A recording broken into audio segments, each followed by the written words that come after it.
अभी सभी हमारा चीफ गेस्ट वाले को और all rice millers and dal Miller सब लोगों को हम स्वागत कर रहा हूं। और आज का मीटिंग है ये APEDA seminar regional general manager Nagpal ji अभी ऑल इंडिया में राइस एंड दाल एक्सपोर्ट के लिए हमारा सेंट्रल गवर्नमेंट से अपेडा थ्रू क्या क्या फैसिलिटीज़ दे रहे हैं, क्या क्या फैसिलिटीज़ और क्या उसका प्रोसीजर है, इसका बारे में सेमिनार दे रहा है। उसको स्टार्ट करना बोल के हम और रिक्वेस्ट कर रहा हूँ।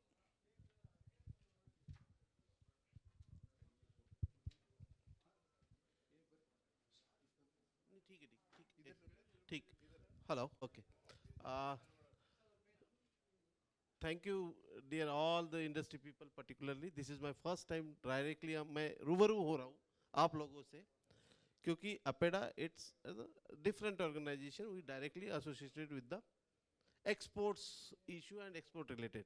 बट यहाँ पे मैं जो देख रहा हूँ कि मैं इंडस्ट्री पीपल से डायरेक्टली, जो कि मिलर जो प्राइमरी प्रोसेसिंग करके फाइनल टच देके सेकेंडरी मार्केटिंग के लिए एक्सपोर्टर के हाथ में मटेरियल देता है, तो मैं फर्स्ट प्राइमरी लोगों से मिल रहा हूँ। और ये अच्छी मौका है मेरे लिए कि मैं इंडस्ट्रीज के बारे में जान सकूँ कि भाई export requirement day by day continuously increasing and making the stringent rule in the various importing countries.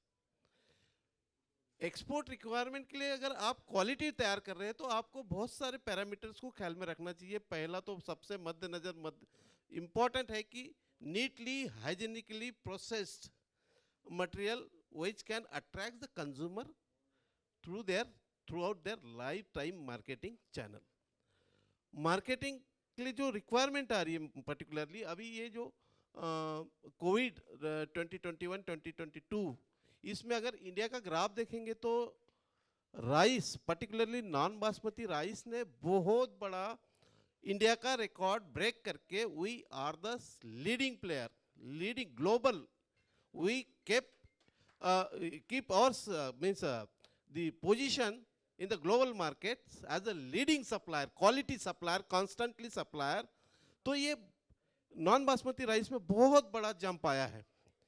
इसके लिए जो दी अपेडा ने जो एफर्ट्स लिए, जो कि काकीनाडा का कृष्णपट्टनम पोर्ट है, काकीनाडा पोर्ट है, वहाँ पे जो एंकरेज पोर्ट था उसके बजाय जो गवर्नमेंट का डीप सी वाटर पोर्ट है उसे गवर्नमेंट ऑफ आंध्र प्रदेश से इशू को टेकअप करके सेपरेटली एंकरेज पोर्ट के अलावा भी एडिशनल एक डीप पोर्ट से डायरेक्ट शिपमेंट, राइस शिपमेंट जा रहा है, उसका बहुत बड़ा आप लोगों का श्रेय है।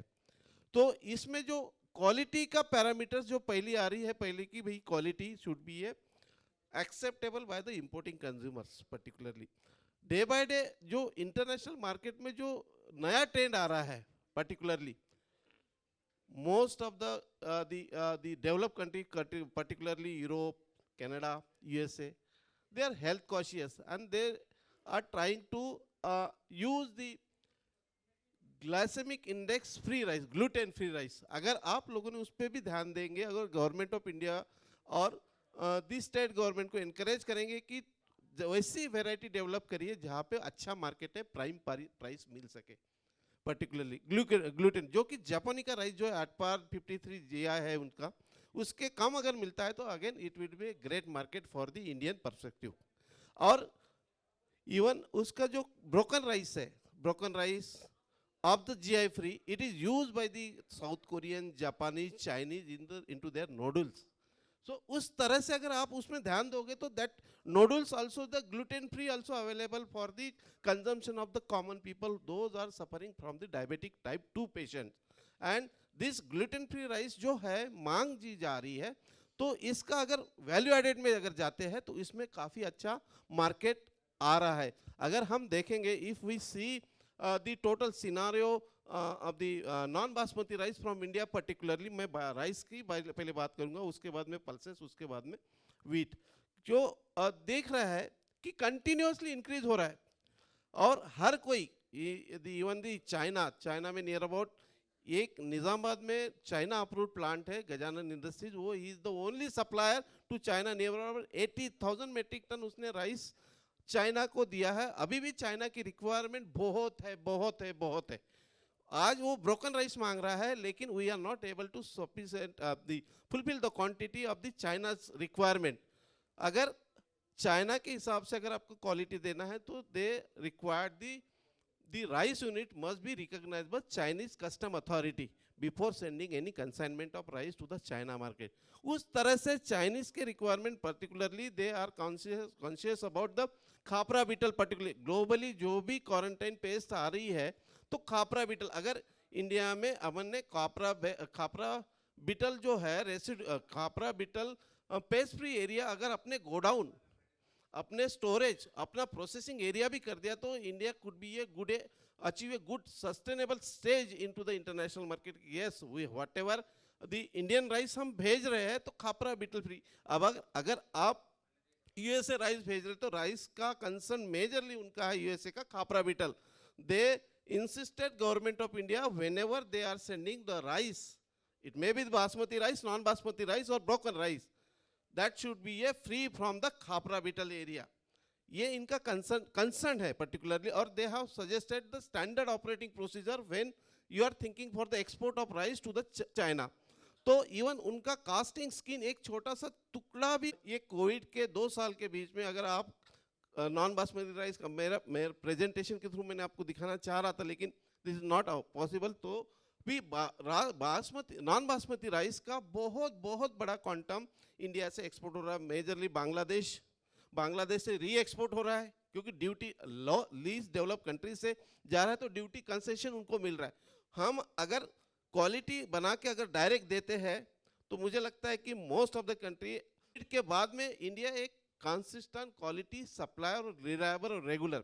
इवन कोविड के पीरियड में जो सप्लाई चेन पूरी डिस्टर्ब हो गई थी इस इंडस्ट्री को पर्टिकुलरली, मुझे नहीं पता कि मैं आप लोगों से डायरेक्टली या इनडायरेक्टली बात की, लेकिन as a regional office APEDA Hyderabad ने डायरेक्टली इन्वॉल्वमेंट करके commissioner industries, principal secretary industries, district level the collectors, the industry peoples, जो फूड सप्लाई चेन में एंगेज थे आप लोग, क्योंकि ग्लोबल में पूरी सप्लाई चेन डिस्टर्ब हो गई थी। लेकिन इंडिया ऐसा था कि हमने फ्लोर फ्रंट में आकर हम personally commissioner of police, commissioner of industries, commissioner the principal secretary, इनसे डायरेक्ट बोर्ड पे लेके हमने रिक्वेस्ट की कि आप कुछ भी करिए, जो कुछ भी आपको ऑर्डर चाहिए सेंट्रल गवर्नमेंट से हम निकाल देंगे, लेकिन सप्लाई चेन को डिस्टर्ब मत करिए। अगर सप्लाई चेन इंडिया से डिस्टर्ब हो जाएगा तो मुझे नहीं लगता कि हम स्मूथली रन पे आ सके।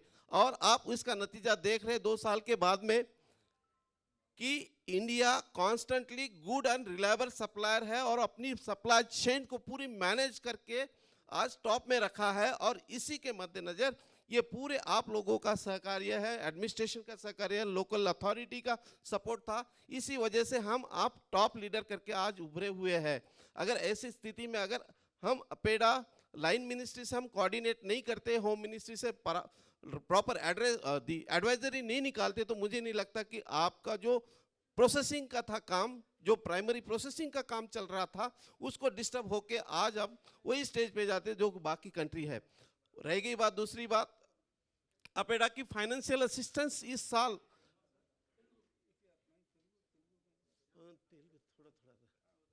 ఓకే కొంచెం తెలుగులో మాట్లాడతాం, నాకు తెలుగు రాదు కొంచెం సరిగా. నేను Maharashtrian, particular Maharashtra Hindi, English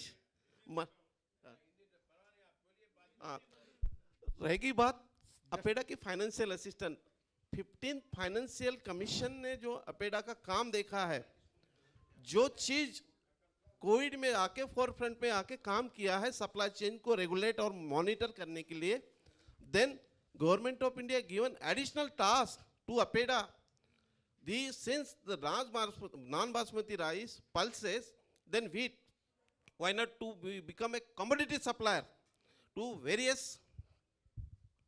the scientific storage silage, metal detector, कोई आपको बायोफोर्टिफिकेशंस के लिए कुछ वैल्यू एडेड मशीनरी लगता है, इस सब चीज़ों के लिए अपेडा ने अपने फाइनेंशियल असिस्टेंट वित्तीय अनुदान के तहत ये कंपोनेंट इनकॉर्पोरेट किया है।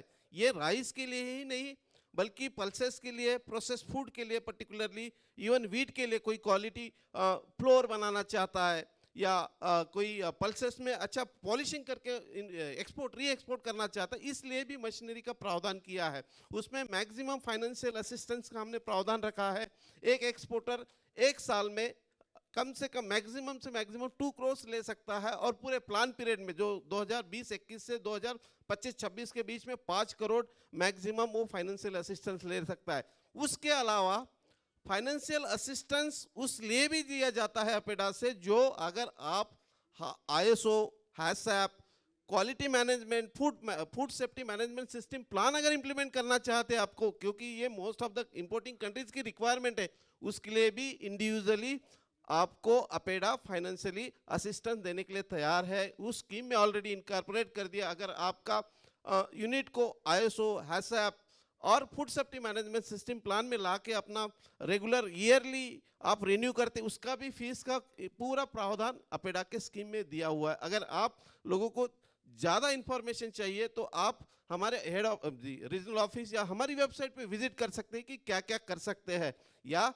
हम आपको डायरेक्ट सपोर्ट कर सकते हैं कि आप कौन से कंपोनेंट के अंदर में ये स्कीम को अवेल कर सकते हैं। तो ये पूरा जो फाइनेंशियल असिस्टेंस जो दिया है, जो कि स्ट्रेंथनिंग जो प्राइमरी सेक्टर है, MSME सेक्टर है, तो इसके लिए आज के डेट में नियर अबाउट तेलंगाना और आंध्र प्रदेश से हमारे पास में सॉटेक्स, पर्टिकुलरली सॉटेक्स मशीनरी के लिए, देन साइंटिफिक स्टोरेज सिलोस के लिए 25 से 30 एप्लीकेशन हमने रीजनल ऑफिस हैदराबाद से दोनों स्टेट के लिए रिकमेंड कर दी है।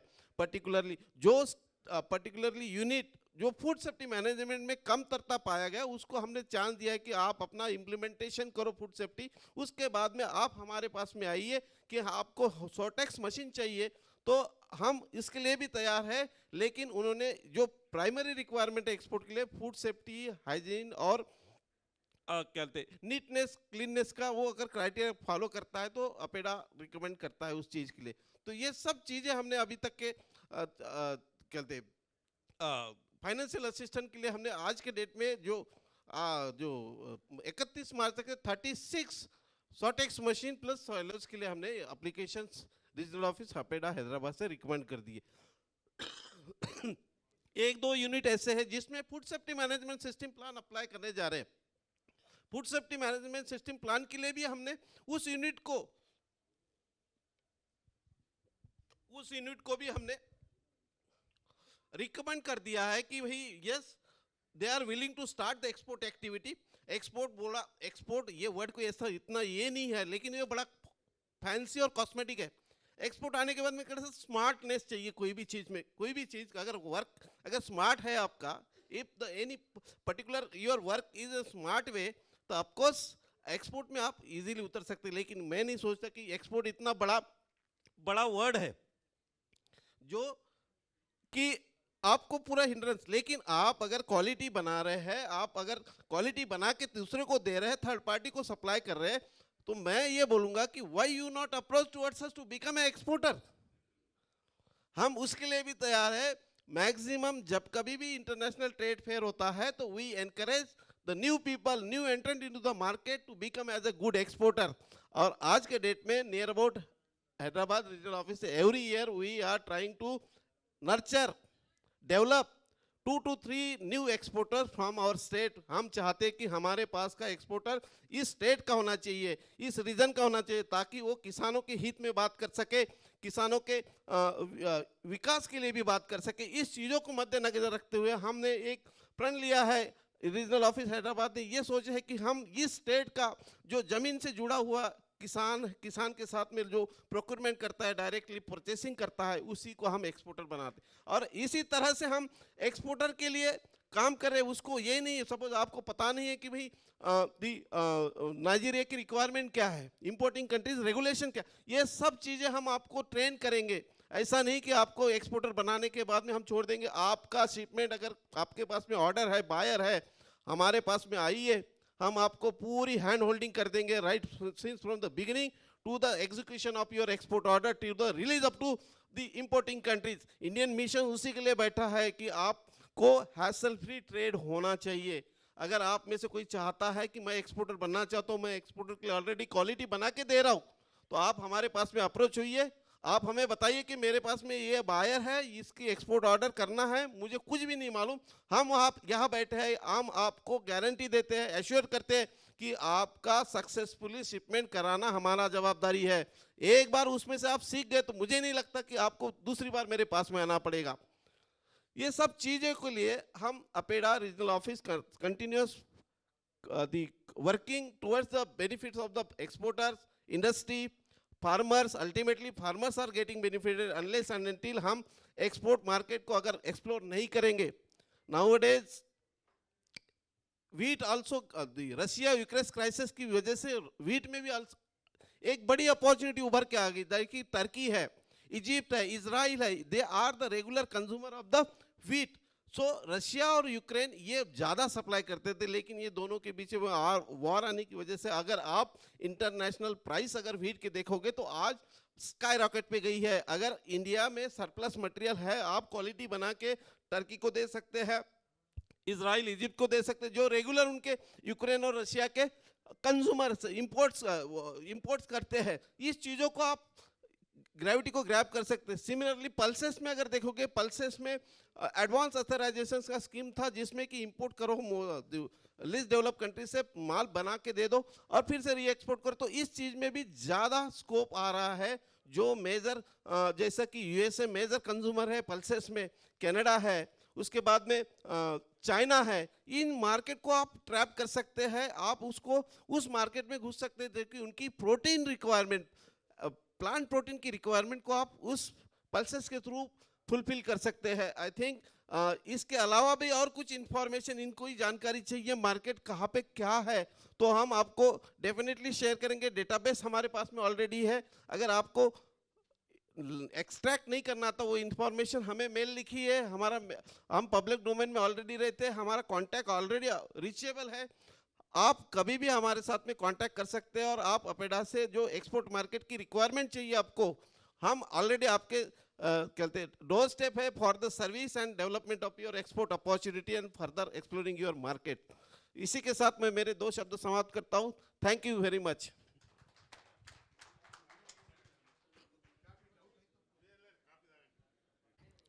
రీజనల్ ఇన్ఛార్జ్ గారు ఇప్పటివరకు మీకు మన రైస్ విషయం, ఎక్స్పోర్ట్ విషయం కానీ, దాల్ గ్రెయిన్స్ గురించి, అదేవిధంగా గోధుమల గురించి కూడా వారు చెప్పడం జరిగింది. వారు కాఫీ తాగిన తర్వాత మీకు ఏమన్నా ఇంకా దీంట్లో డౌట్స్ కానీ, ఇప్పుడు ఫండింగ్లో 2 crores నుంచి 5 crores మనకు అడిగిన దాంట్లో సబ్సిడీ ఎంత, ఇటువంటివన్నీ కూడా డౌట్స్ క్లియర్ చేసుకుంటే వారితో బాగుంటుంది. అందరూ కూడా ఈ విషయాన్ని కూడా వినియోగించుకోవాలి. మీకు ఏదైతే డౌట్స్ ఉన్నాయో అడిగితే వారు సమాధానం చెప్తారు.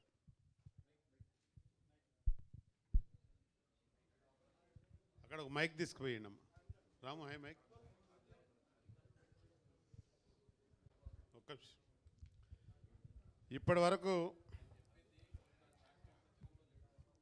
మన అపేడియా రీజనల్ ఇన్ఛార్జ్ గారు ఇప్పటి వరకు మనకు చెప్పినటువంటి విషయం ఓసారి మనం చర్చించుకుందాం.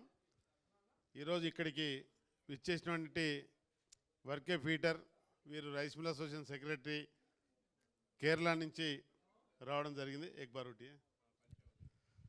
అదేవిధంగా Shuklaji secretary UP rice millers, వీరు మనకు ఈరోజు గెస్ట్లుగా రావడం జరిగింది. బయటికి మిగతా వాళ్ళందరూ కూడా మన లోకల్, ఇక్కడ మా జుగల్ కిషోర్ గారు కొత్తగూడెం, రాజేశ్వర గారు ఖమ్మం, యాదగిరి నల్గొండ, వెంకన్న జనగాం, అదేవిధంగా శుక్లా గారు, వీరు కూడా యూపీ నుంచి రావడం జరిగింది.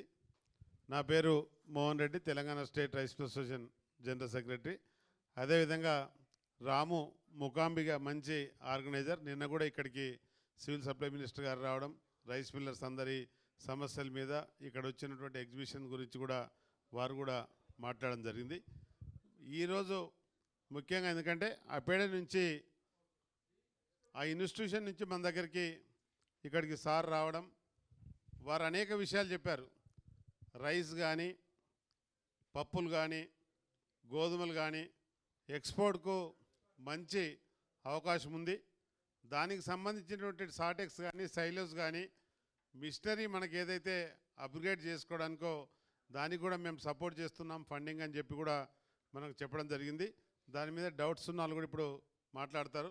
అదేవిధంగా మన భారతదేశం నుంచి ప్రపంచ దేశాలకు మనం ఎక్స్పోర్ట్ చేసుకోవడానికి చాలా మంచి అవకాశాలు ఉన్నాయి. అటు చైనా కానీ, మనకు బంగ్లాదేశ్ కానీ, మనకు సరౌండింగ్ ఉన్నటువంటి దేశాలన్నిటికి కూడా వాటికి మనం ఎక్స్పోర్ట్ చేసేటువంటి క్వాలిటీ దానికి ఆ రకంగా మనం ఇంప్రూవ్ చేసుకోవాలి. అదే రకంగా ఆ క్వాలిటీ తయారు చేయడానికి అప్గ్రేడ్ అయ్యేటువంటి మిషన్స్ని వాడుకోవడము, పురుగు ఈ రసాయనిక పదార్థాలు కానీ ఈ పురుగు ఇవన్నీ రాకుండా మనం జాగ్రత్తలు తీసుకున్నట్టయితే అమెరికా లాంటి దేశాలకు కూడా మనం ఎక్స్పోర్ట్ చేసుకునేటువంటి అవకాశం ఉంది. వారి ఆఫీసు నాంపల్లిలో ఉంది. మా దగ్గరకు వచ్చినట్టయితే మీరు ఎక్స్పోర్ట్ చేసుకోవడానికి డైరెక్ట్గా కానీ ఇండైరెక్ట్గా కానీ మీరు ఎక్స్పోర్ట్ చేసుకోవడానికి అక్కడ దేశాల్లో ఉన్నటువంటి మీ ఎక్స్పోర్టర్ పరిస్థితి కానీ అతని డేటా కానీ ఇవన్నీ కూడా మేము ఇన్ఫర్మేషన్ మేము గ్యాదరింగ్ చేసి ఇస్తాము, సపోర్ట్ చేస్తాము. మన భారతదేశం నుంచి ఎక్స్పోర్ట్ చేయించాలనేది ప్రధాన ఏజెండాగా వారు చెప్పడం జరిగింది. కాబట్టి ఇప్పుడు దాని మీద మీకున్నటువంటి డౌట్స్ చెప్పినట్టయితే వారు కొద్దిగా క్లియర్ చేసేటువంటి అవకాశం ఉంటుందని కోరుతా ఉన్నాను. అక్కడ ఇప్పుడు ఎవరో మైక్ తీసుకున్నారు కదా బ్రదర్, మాట్లాడండి. Sir good afternoon sir. Hindi or English? Okay, లేకుంటే తెలుగు అయితే తెలుగులో అడుగు. ఇంగ్లీష్లో I can. Okay Sir, you have mentioned you'll be giving financial assistance up to 2 crores, correct? And how exactly is this 2 crores can be availed? Is it the total purchase price of the upgrading machinery, or is it percentage of the machinery which I am buying? Yes. Are you from Telangana state? Yes. Okay. So far Telangana is concerned, Telangana comes under the landlocked state. Okay. So in case of the landlocked states, APEDA provides 75% of the subsidy. That is, it may be the 75% or maximum 2 crore, whichever is less. That is one thing. Secondly, the upgradations of your existing facility, in that Sortex, scientific storage silo, then third one is the metal detector or destoner. If you are thinking for that machinery, so definitely APEDA comes and submit a proposal towards us, or if you are not able to how to supply, how to avail that the assistance, just visit our websites, take a APEDA's license as a manufacturer exporter. The schemes only applicable to the manufacturer exporter.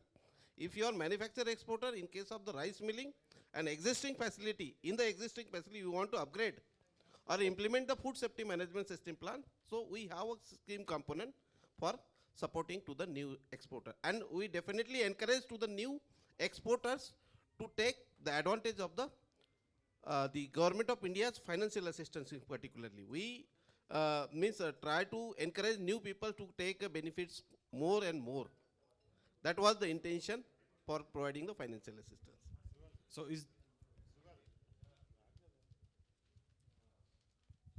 Sir, what exactly is the scheme name, and is it certain amount that we need to export based on the benefit that we have availed, or? Now see, you are targeting, currently you do not have export zero. Right. But if you are thinking for the prospective exports, so you have to give the quantity as well as the value in terms of the prospective. But it need not to mandatory, if you are not exported, so your assistance would be revoked. That is not a clause mentioned in anywhere. But being as, suppose we are encouraging new exporters, so you might be materialize the order up to 4 or 3 or 5 years. But you must become an exporter. That was the intention. Sir, also you have mentioned something about the period of 5 crores is the maximum. What is the period? Is the within 5 years, or?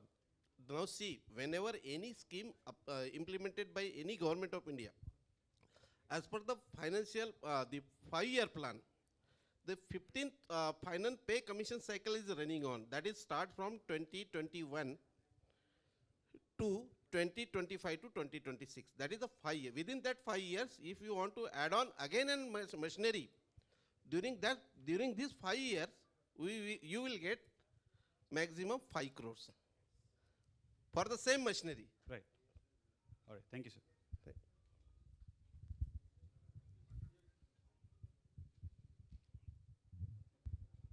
My name is Prithvi from Maruti Dal Mill, Nellore, AP. So I have a question regarding, we would like to start altogether new unit, Dal Mill. So can we avail the same scheme for the new Dal Mill that we are going to construct? No, as such, new dal mill, for setting up new dal Yes, mill, yes, that yes. is comes under MSME category. Okay. For that, Ministry of Food Processing providing that assistance. Okay. But suppose you have a existing dal mill and you want to upgrade Okay. the machinery in order to enhance your capacity, enhance your production, the level, and improve the quality. For that, we are providing the financial assistance. That means addressing the missing gap component. Okay. If you are trying to interest or come into the export markets, of course you have to prepare yourself Yes. for the quality for the export requirement. For that, we provide the financial assistance. But so for new establishment, we never. No. Even actually, we are the same thing. Actually, we would like to upgrade it, but we upgrade in the new name and new thing. Yes, So yes. we are not liable. If you are existing one, We because have- when you are applying for the that upgradation facility, we are asking certain information about the existing one. Okay. So you must have to comply that information. Okay. Then and then you will be considered for the upgradation of the facility. Okay. That we should repel in the same the landmark where you are showing it. Yes. Okay. Thank you. Sir,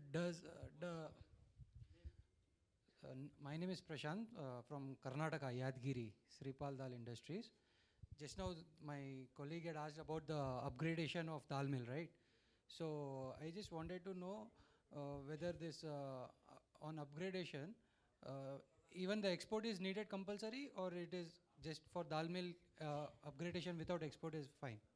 No, no. Presently, if you are not an exporter and your export is zero. Yeah.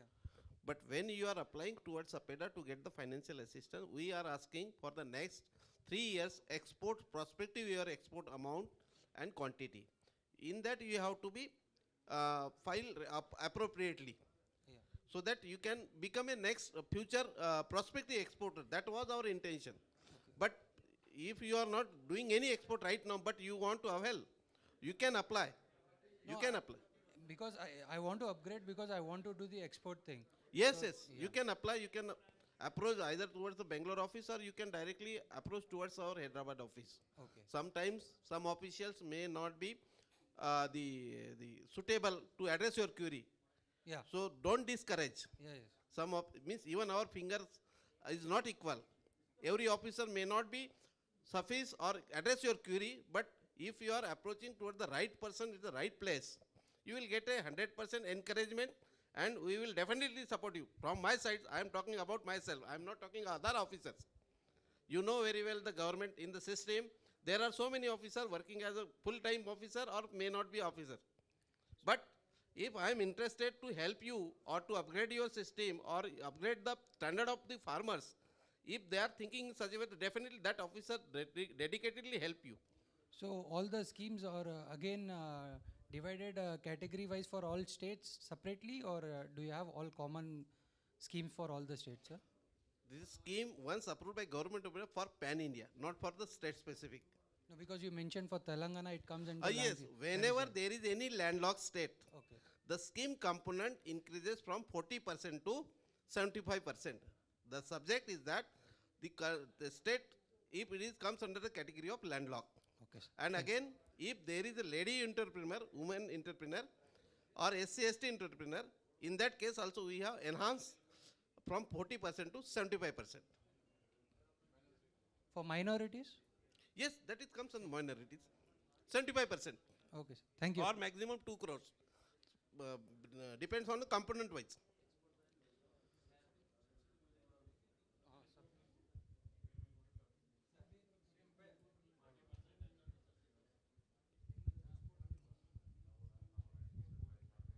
Yeah, I'm Mr. B. Sridhar from Sheshadri Dal Industries, Tandur. What you're saying in terms of the subsidy, so it has been given by the Government of India and nationalized banks or APEDA. It has to give any collateral security. In terms of what you're saying, it's an up to 5 years technology upgradations. We are comes into the dal segment. We are not into the export oriented. We are purely in domestic market. No, see, sir, our being as a APEDA, export development and promotion, our objective is either you go for the domestic or the international. But if you are targeting for the international market in the future, plan, so definitely we are supporting. But there is no any such restrictions. No, you have to do the export immediately after getting the financial assistance. That is not a criteria mentioned in that any guidelines. Our guidelines totally silent on this. Of course, we are damn sure that you will become an exporter. That's why you approach towards us. What will be the ROI, sir? Rate of interest for that one? No. Be clear here. Our is the reimbursement basis. First, you have to incur all the expenses, and our subsidy is not a back-ended subsidy. We never link any bank credit subsidy. Means whenever you taken a loan from any bank, either you want to give the bank details for your interest. That means suppose you today purchase the equipment of the 1 crores, and you don't want to be linked with your bank credit. So we never give. We give the separate amount, not linked with any of your credit loan. Means totally reimbursement basis. First you have to incur, we will give. The in principle approval letter we have give primary. Once you get the in principle letter, once getting, you have to submit the claim documents immediately. And be clear, if you analyze or examine in the comparative way, Ministry of Food Processing, APEDA, Ministry of Commerce, subsidy, component and release of the reimbursement, we have a minimum documents irrespective ease of doing business. Thank you.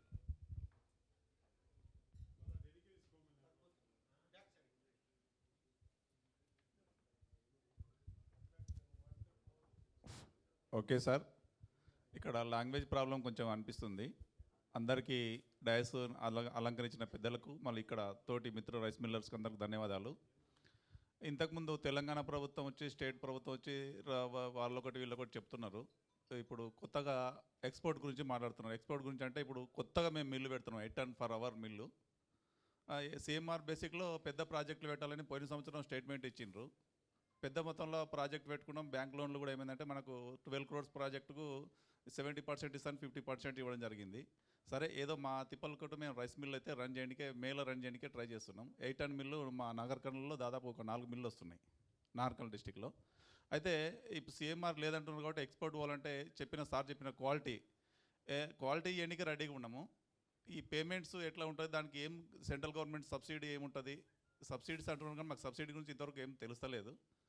కొత్త mill, కొత్తగా run అయ్యేది, Mela openings ఉన్నాయి. దానికి మేము మీకు export చేయడానికే మేము ఏ రకంగా మేము ప్రాసెసింగ్ చేయగలుగుతాం, మీరు మాకు ఏ రకంగా ఉపయోగపడతారు అనేది మాకు ఒక సాయం కావాలి. ఇంకోటి సబ్సిడీ ఏమొస్తుందో అదొకటి క్లారిటీ కావాలి. రెండోది ఎక్స్పోర్ట్ చేసిన వాళ్ళకి అంటున్నారు. ఇప్పుడు ఇంతకుముందు ఎవరైతే ఎక్స్పోర్టర్స్ 2 years 3 years నుంచి చేస్తున్నారో వాళ్ళకి అంటున్నారు కదా, కొత్తగా ఎక్స్పోర్ట్ మేము చేసేదే ఎక్స్పోర్ట్ చేయడానికే ట్రై చేస్తున్నాం. దానికి ఏ రకంగా అప్రోచ్ కావాలో, ఎవరిని అప్రోచ్ కావాలని దయచేసి మాకు సహకరించగలరు. ఇప్పుడు సార్ ఇంతకుముందు మీకు క్లియర్గా చెప్పిండ్రు, ఏదైతే నువ్వు ఎక్స్పోర్ట్ చేయకున్నా ఇప్పుడు కొత్తగా చేసేదానికి కూడా దానికి కూడా వర్తిస్తుంది. మన తెలంగాణలో అంటే ఇప్పుడు పోర్టు లేదు కాబట్టి ఓకే, మనకు కొంత 40% నుంచి 75% వరకు సాటెక్స్ మిషనరీ కానీ, సైలోస్ కానీ, దాంట్లో వాళ్ళ యాప్లోకి వెళ్ళినట్టు మీకు క్లియర్ తెలుస్తాయి. మిగతా సబ్సిడీలు అంటే మీకు గవర్నమెంట్ ఆఫ్ ఇండియా నాబార్డ్ నుంచి కానీ, మాకు ఇండస్ట్రియల్ సబ్సిడీస్ కానీ అవన్నీ మనకు ఉన్నటువంటి నామ్స్లో ఉన్నాయి, వస్తాయి. వీళ్ళది కొత్తగా నువ్వు మిషనరీ एडिशनल వేసుకున్నప్పుడు मेरे को एक डाउट है सर, अगर ये साल ये लोग नया मिल डाले, नया मिल में कुछ नाबार्ड से कुछ सब्सिडी अगर वो लोग ले लिए, आपका भी ले सकते क्या? ले सकते हैं। हाँ, वो जो कंपोनेंट भी लिया, हाँ, उसके अलावा दूसरे इस पे लेते हैं। वो ठीक है, वो कंपोनेंट छोड़ के दूसरा ఇప్పుడు మీకు మీ మిల్లుకు ఇప్పుడు మ్యాక్సిమం రైస్ ఇండస్ట్రీకి ఒక 50 లక్షలు సబ్సిడీ ఉంది అనుకో, ఓకే, ఆ స్కీమ్లో మీరు ఫిట్ అయినరు, ఓకే, ఆ స్కీమ్లో ఇప్పుడు మీరు వేసుకుంటే సాటెక్స్ కానీ మీ సైలో కానీ ఏదైనా ఉంటే వీళ్ళు ఇవ్వరు. ఓకే, దాంట్లో ఆ కొటేషన్లో దాంట్లో మీ సాటెక్స్ సైలో లేకుంటే దీనికి పెట్టుకుంటే వీళ్ళు అప్లై చేస్తే ఇస్తారు. గవర్నమెంట్ ఆఫ్ ఇండియా నుండి ఎక్స్పోర్ట్ కంటే అది ఎప్పటికప్పుడు ఎవ్రీ ఇయర్ మారుతుంటుంది. ఇప్పుడు మన దగ్గర నుంచి ప్యాడీ రైస్ ఎక్స్పోర్ట్ చేసినప్పుడు గతంలో మార్చి 2020 వరకు టన్నుకి ఇంత అని ఇవ్వడం జరిగింది, ఇప్పుడు లేదు. అవి ఎప్పటికప్పుడు అప్డేట్ చేసుకుంటూ ఉండాలి మనం. అయితే మిషనరీ మీ వీళ్ళు చెప్పే క్వాలిటీ అయితే గోడాం ఉంది, బంకర్ అయితే బంకర్ ఉంది. క్వాలిటీ అంటే అన్న ఇప్పుడు ఒకటి మనం అర్థం చేసుకోవాల్సింది ఏంటంటే, ఎక్స్పోర్ట్ గ్రెయిన్స్ ఒకటి క్లియర్గా సాటెక్స్ ఓకే సాటెక్స్ చేసుకుంటే దాంట్లో ఉన్న ముక్క తెలుస్తుంది. ఇవన్నీ డ్యామేజ్ ఓకే. డిస్కలర్ ఇవన్నీ కూడా పోతాయి. ఓకే సార్ తెలుసు దాని తర్వాత శుభ్రత, మన రైస్ మిల్ పోగానే మొత్తం బావుబట్టి బూజు దుమ్ము ధూళి ఉంటాయి, అవన్నీ ఉండద్దు. మన ఇంట్లో మన బెడ్రూము మనం ఎట్లా చూసుకుంటామో ఆ రకంగా దాన్ని మెయింటైన్ చేసుకోవాలి. రెండోది ఏంది, మన వాళ్ళు ఇప్పుడు నాటుతున్నారు, గ్రెయిన్ మీద కొడుతూనే ఉన్నారు, స్ప్రేలు చేస్తూనే ఉన్నారు, చలికి గరం చేస్తూ ఉన్నారు మొక్కను. 9 సార్లు స్ప్రే, 8 బస్తాలు మందు చల్లుతున్నారు. అవును ఇవన్నీ కూడా ఈ రసాయనిక పదార్థాలు ఇవన్నీ కూడా గ్రెయిన్లోకి వెళ్ళిపోతాయి. అవును గ్రెయిన్లోకి వెళ్ళిపోయినప్పుడు అక్కడ వాళ్ళ నామ్స్లో సూట్ కావాలి. ఇప్పుడు అమెరికా వాళ్ళ ల్యాబ్లో పోతుంది, ఇక్కడ నుంచి నువ్వు కంటైనర్ పంపించడం అంటే ఆర్డర్ రిజెక్ట్ చేస్తే మళ్ళీ చక్కగా వచ్చి నాగర్ కర్నూలు వచ్చి పడిపోతుంది. అవన్నీ ముందే ల్యాబుల్లో చూసుకొని అటువంటి క్వాలిటీ డెవలప్ చేసుకొని పంపాలి అనేది ఉద్దేశం వాళ్ళది. బాగుంది అది. కానీ ఇప్పుడు ఫార్మర్ నుంచి ఎట్లా ప్రాసెస్ చేయాలని మన చేతులు లేదు. ఫార్మర్కి వెళ్ళి మనకు వచ్చినాక మనం ఎట్లా మీరు చెప్పిన మిల్లు క్లీన్ ఫార్మర్ నుంచి మనకు వచ్చిన తర్వాత కూడా ఇప్పుడు మనం ఎందుకు ధైర్యం చేస్తలేమంటే, రీజన్ ఏంటంటే అమెరికాకి ఎందుకు పంపిస్తలేమంటే అక్కడ పోయినాక రిజెక్ట్ అయితే మనకు అంత కష్టం. ఒక్కోసారి కొన్ని కంట్రీస్ నుంచి రిజెక్ట్ అయితే మన కంటైనర్ వాపస్ వస్తుంది, అంటే ఛార్జీలకే సరిపోతుంది. కొన్ని కంటైనర్లో కొన్ని దేశాలు అయితే తీసుకుపోయి సముద్రంలో పోసేస్తారు, రిటర్న్ కూడా ఇయ్యరు. ఇవన్నీ కొద్దిగా అనుభవంతో, ఇప్పుడు కొత్త వచ్చినావు కాబట్టి అనుభవంతో మెల్లమెల్లగా చేసుకుంటూ పోతే నీకు ఫ్యూచర్లో అన్నీ అర్థమైపోతాయి. ఓకే సార్, చేసుకుంటూ పోతే మీరు చెప్పేది అర్థమైంది. ఆ ప్రాసెస్ ఎక్స్పోర్ట్ చేసే వాళ్ళు ఎవరైతే ఉందో ఈయన్నే సెగ్రిగేషన్ చేసి ఆ క్వాలిటీని పర్చేస్ చేసి ఎత్తుకుంటే చాలా కొంచెం మన దగ్గర నువ్వు కొద్దిగా ఫీల్డ్లోకి వచ్చినాక ఎక్స్పోర్టర్స్ అందరూ కూడా హైదరాబాద్లో ఉన్నారు, బాంబేలో ఉన్నారు, ఏజెంట్స్ ఉన్నారు, అన్నీ ఇంకా అర్థమవుతుంది. మిల్లు చాలు, కానీ ఇప్పుడు ఏ స్టేజ్లో ఉంది మిల్లు? ఓపెనింగ్ స్టేజ్లో ఉంది. ఓపెనింగ్ స్టేజ్, ఇంకా ఎల్కేజీలోకి రావాలి, నువ్వు ఒక 10th దాకా వచ్చే వరకు తెలిసిపోతుంది. ఓకే, టైం పడుతుంది కొంత. అంటే ఇప్పుడు వీళ్ళ నుంచి మాకేమన్నా లోన్ సహకారం అందుతుందా? అంటే ఇప్పుడు మీ మిల్లుకు మీరు మిషనరీ లోన్ తీసుకున్నారు, మీరు తీసుకున్నాం. ఆ మిషనరీ లోన్లో మీరు చూపించారు ఎలివేటర్ల కోసమో, షెల్లర్ కోసమో, ఓన్లీ మిషనరీ, పాలిస్టర్ కోసం ఎన్ని చూపించారు? Only machinery. Only machinery. ఆ మిషనరీలో సాటెక్స్ లేదనుకో, ఓకే, వీళ్ళ తరఫున సాటెక్స్కి ఇస్తారు. మీరు తీసుకున్న దాన్ని సైలేస్ అంటే ఇప్పుడు గోడౌన్ కాక స్టోరేజ్ బిన్స్ కొత్తగా చూపిస్తారు కదా, అవును, వాటి కోసం ఇస్తారు. ఓకే, బిన్స్ ఉన్నాయి, గోడామ్స్ కూడా ఉందా? మీకు దాన్ని బట్టి వాళ్ళ ఆఫీస్ ది కూడా అడ్రస్ ఉంది, నాంపల్లిలో పోతే మీకు డీటెయిల్గా చెప్తారు. Okay sir, okay, thank you. भाई मेरा नंबर और मोबाइल नंबर वेबसाइट क्यों जाते हो? लिख लो मेरा नंबर 9891 5321 2180. मेल आईडी लिख लो मेरा, नागपाल NAGPAL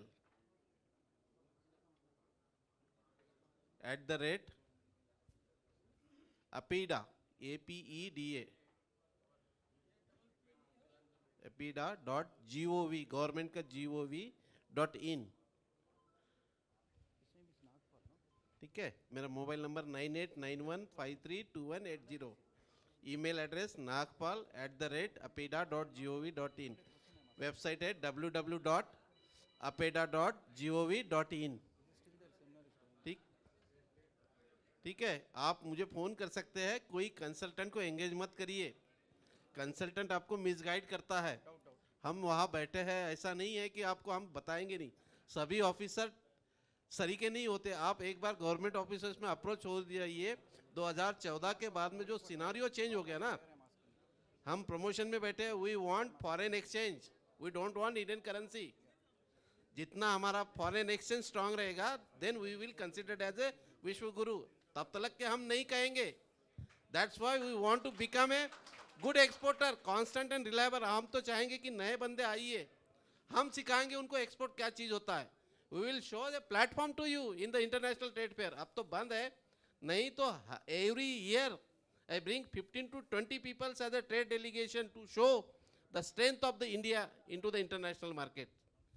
आप दुनिया दिखा देता हूँ आपको पूरी. एक बार दुनिया मुट्ठी में कर लो, पता चल जाएगा कि इंडिया डेफिनेटली बिकम ए विश्व गुरु बन जाएगा, लेकिन based on the foreign exchange reserve with us.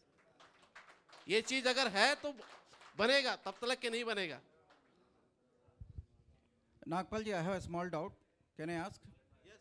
Yeah, my name is Narasimha Rao. To be honest with you, I am one of the dryer manufacturers.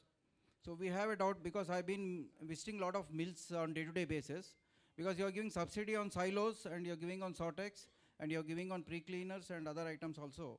So most of the millers are requesting for dryer, any dryers can be included into the subsidy scheme, because to put raw paddy into this, the raw paddy has to be dried and then kept in the silos for storage. So if you put wet paddy, it is difficult for them to storage that. So are you giving any subsidy for dryers? Basically raw paddy dryers. Right now, dryer we have not considered, but it's a very good suggestion. If you give the proper justification in order to arrest the further multiplication of the aflatoxin, which is a again trade deterrent into the international market, which the dryers may reduce the moisture level and which can improve the quality further.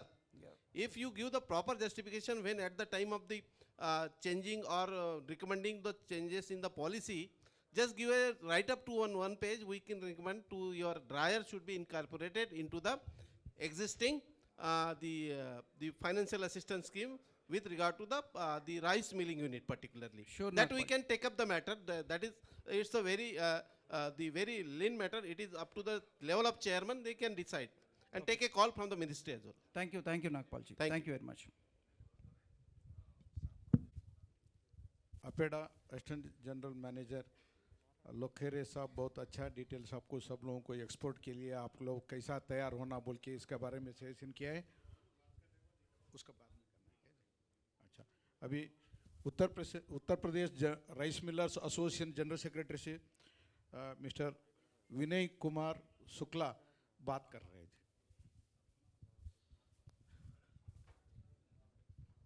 मैं आज तेलंगाना में आकर मैं धन्य हो गया। मैं आप सबको नमस्कार करता हूं, बहुत बहुत धन्यवाद देता हूं, बधाई देता हूं कि आज इस एक्सपोर्टर्स की जो बैठक हुई इसमें मुझे भाग लेने का अवसर मिला, इसलिए आपको सब बहुत बहुत धन्यवाद। बी मोहन रेड्डी जी, मैं आपका बहुत बहुत धन्यवाद देता हूं। एनसी लोखरे जी, मैं आपका बहुत बहुत धन्यवाद देता हूं।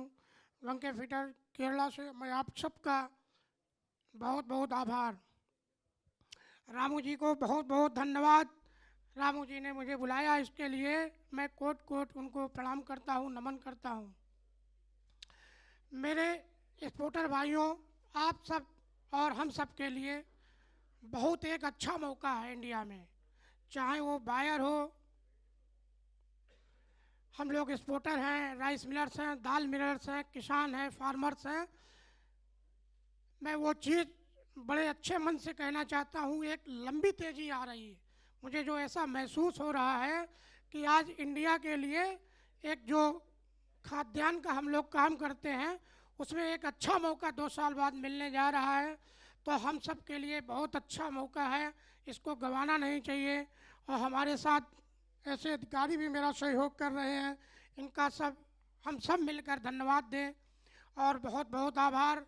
क्योंकि कुछ लैंग्वेज की प्रॉब्लम हमको लग रही है, इसलिए कुछ समस्या आ रही, लेकिन मुझे आकर बहुत खुशी हुई, प्रसन्नता हुई। मैं आप सबका पुनः धन्यवाद देता हूँ, वंदन करता हूँ, नमन करता हूँ। धन्यवाद। धन्यवाद जी। केरला स्टेट जनरल सेक्रेटरी से श्री वर्की पीटर बात कर रहे हैं।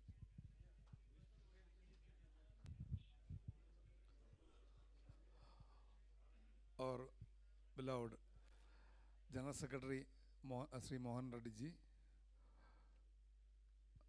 Apade Regional Director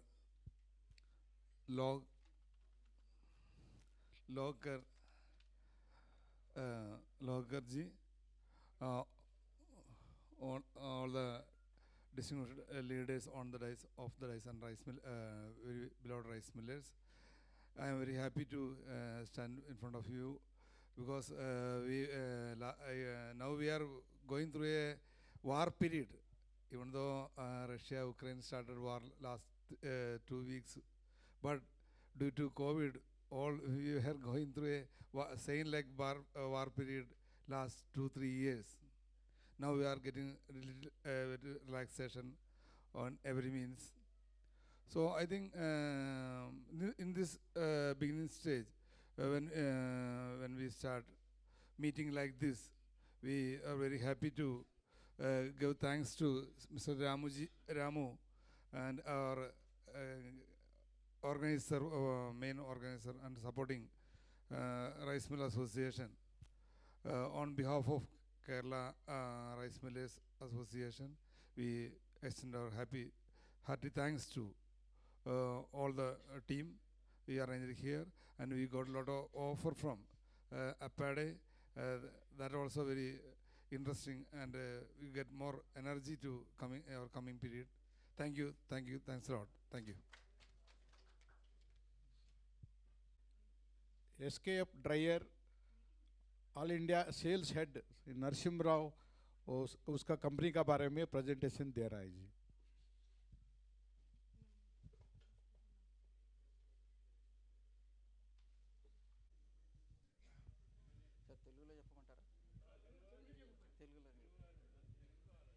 అచ్చా సభకి నమస్కారం అండి. నా పేరు నరసింహారావు. నేను SKF boilers and dryers private limited Bengaluru based company. మేము గత 30 ఏళ్ల నుంచి డ్రయర్స్ మ్యానుఫ్యాక్చరింగ్ చేస్తున్నాము. సో ఫస్ట్ ఈ అవకాశం ఇచ్చిన రాము గారికి, సభను అలంకరించిన పెద్దలందరికీ నమస్కారము. సో మేము సుపరిచితము తెలంగాణే కాదు ఆల్ ఓవర్ ఇండియా కూడా ఆల్మోస్ట్ ఆల్ అందరు మిల్లర్స్కి మేము పరిచయము. ఎందుకంటే మా డ్రయర్స్ అనేవి గత 30-35 ఏళ్ల నుంచి చాలామంది మిల్లర్స్ యూజ్ చేస్తున్నారు. సో మా యొక్క క్వాలిటీ కూడా వాళ్ళకి తెలుసు. ఇప్పుడు కొత్తగా డ్రయర్స్లో కొత్త టెక్నాలజీస్ వచ్చాయి. సో మేము కూడా చాలా కొత్త టెక్నాలజీస్ని ఇప్పుడు ఇంప్లిమెంట్ చేస్తున్నాము. దీంట్లో ఇప్పుడు ఫస్ట్ మనం ప్రిలిమినర్గా స్టార్టింగ్లో యూజ్ చేసేది రా ప్యాడీ డ్రయర్స్ యూజ్ చేస్తాం. సో మా దగ్గర రా ప్యాడీ డ్రయర్స్ ఉన్నాయి. రా ప్యాడీ డ్రయర్స్లో మళ్ళీ దాన్ని హస్క్తో యూజ్ చేయొచ్చు, వుడ్ బర్నింగ్ కూడా యూజ్ చేయొచ్చండి. సో ఈ 2 ఫెసిలిటీస్ మా దగ్గర ఉన్నాయండి. సో రా ప్యాడీలో అంటే కొన్ని ఏమో హస్క్తో బర్న్ చేసే 40 టన్ దాకానే ఉంటాయి. ఇప్పుడు కొత్తగా సక్షన్ డ్రయర్స్ అని వచ్చాయండి. ఈ సక్షన్ డ్రయర్స్ మనం అప్ టు 70 టన్ దాకా వేసుకోవచ్చు. రా ప్యాడీకి స్టీమ్కి రెండింటికి వాడుకోవచ్చు అది. నెక్స్ట్ పారాబాయిలింగ్ సెక్షన్లోకి వచ్చేసరికి డ్రయర్స్లో కొత్త తరహా డ్రయర్స్ వచ్చాయి. ఎందుకంటే ఇదివరకు ఫస్ట్ ఇనిషియల్గా వచ్చినప్పుడు ఎల్ఎస్యూ టైప్ డ్రయర్స్ మటుకే ఉండేవి. ఇప్పుడు ఆ ప్లేస్లో చాలా కొత్త డ్రయర్స్ వచ్చాయి. దాంట్లో కూడా కంటిన్యూస్ డ్రయర్స్ అని వచ్చాయి. దాంట్లో కూడా మళ్ళీ మిక్స్డ్ ఫ్లో డ్రయర్స్ అని వచ్చాయి. ఇవి కాకుండా కొత్త టెక్నాలజీ పారాబాయిలింగ్ సెక్షన్కి వస్తే ఆన్లైన్ కుక్కర్స్ వచ్చాయి. ఆన్లైన్ కుక్కర్స్ తర్వాత ఇప్పుడు ఇంకో వర్షన్ హయ్యర్కి వెళ్తే కనుక జెల్ టెక్నాలజీ కుక్కర్స్ కూడా వచ్చాయండి. మేము ప్యూర్గా ఎస్ఎస్ని వాడి డ్రయర్స్ మ్యానుఫ్యాక్చర్ చేస్తాం. సో మేము ఇచ్చేది ఏంటంటే కస్టమర్లకు మేము ఆప్షన్ ఏమి ఇస్తామంటే డ్రైయింగ్ టైం తగ్గించగలుగుతాం మేము మీకు. సో మేము ఇచ్చే ఆటోమేషన్లో డ్రైయింగ్ టైం తగ్గుతుంది, లోడింగ్ అన్లోడింగ్ టైం తగ్గుతుంది. సో తర్వాత బ్రోకెన్ పర్సంటేజ్ తగ్గుతుంది. సో ఇవన్నీ ఫెసిలిటీస్ కూడా మేము కలిగిస్తామండి. So thank you very much అండి. Thanks for giving me opportunity. Thank you very much. Please sir రాసుకోండి 96060. నా పేరు నరసింహారావు అండి. నేను హైదరాబాద్ వాసినే. సో చాలామందికి నేను సుపరిచితుడినే. ఇక్కడ రైస్ మిల్స్లో గత 4 ఏళ్ల నుంచి వర్క్ చేస్తున్నా నేను. సో చాలామందికి నేను పరిచయమే. సో నేను హైదరాబాద్లోనే ఉంటాను. నేను తెలుగు మాట్లాడగలుగుతాను, కన్నడ మాట్లాడగలుగుతాను, తమిళ్ అర్థమవుతుంది, ఇంగ్లీష్ మాట్లాడతాను, హిందీ మాట్లాడతాను. సో మీరు ఏ భాషలోనూ నాతో కమ్యూనికేట్ చేసి ఇబ్బంది ఏం లేదు. 96060 82534.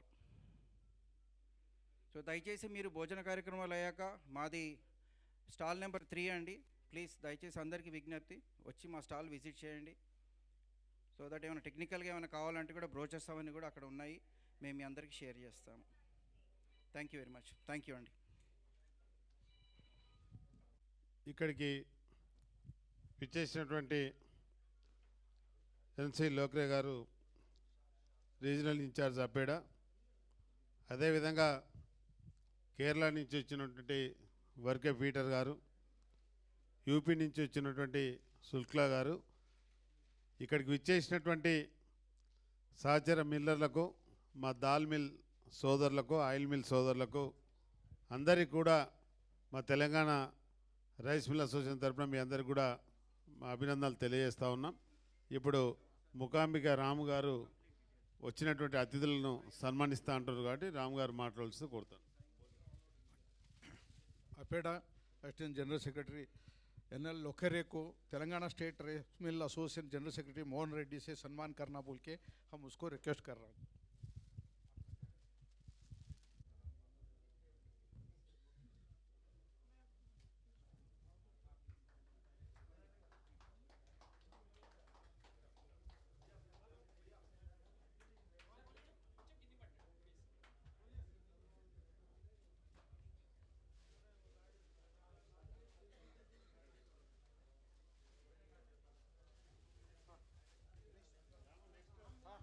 विनय शुक्ला, उत्तर प्रदेश जनरल सेक्रेटरी।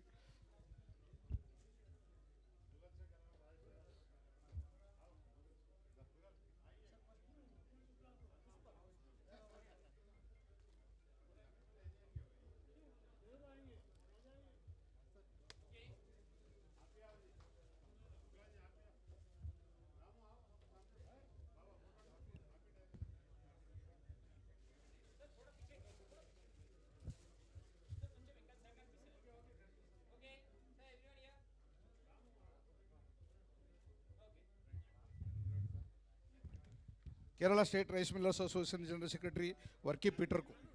हाँ नहीं, BN Shukla, director of Uttar Pradesh rice millers association.